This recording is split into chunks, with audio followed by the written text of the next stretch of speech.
Denmark will check tankers that pass through the straits without Western insurance. The Financial Times write about this, citing officials in Brussels. The main route for Russian oil supplies is still the Baltic Sea and the Danish Straits. Tankers carrying hundreds of thousands of tons of Russian oils pass through them every day. Many Russian oil shipments are being carried out on so-called shadow fleets of old vessels, but officials briefed on the proposal say it relies on the capacity of Denmark's naval authorities to stop and check the tankers, and raises the question of what Copenhagen would do if a ship refused to stop, from the publication in Financial Times.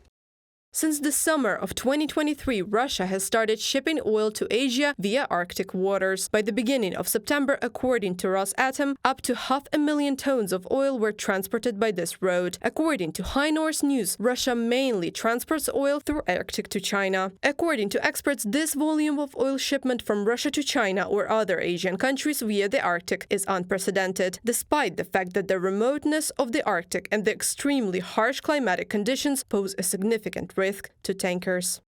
One thing is pretty certain: the 87 kbd of crude exports that sailed via the NSR from Russia is the highest ever monthly reading on that road by far. The previous high was 16 kbd, aka one tanker. Victor Katona, analyst at KPLR, a data and analytic firm for commodity markets, in a comment to High North News.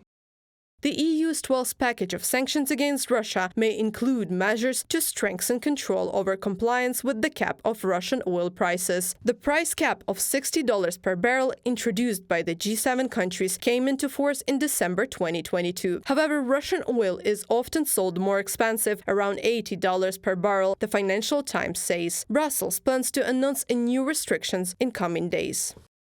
We are finalizing the last details of this package. It will be drawn up by a Council decision, which will then approve the relevant decisions, and a Council regulation, which will provide guidance to Member States on how to implement these decisions. Josep Borrell, High Representative of the European Union for Foreign Affairs and Security Policy, after a meeting on the EU Foreign Affairs Council in Brussels.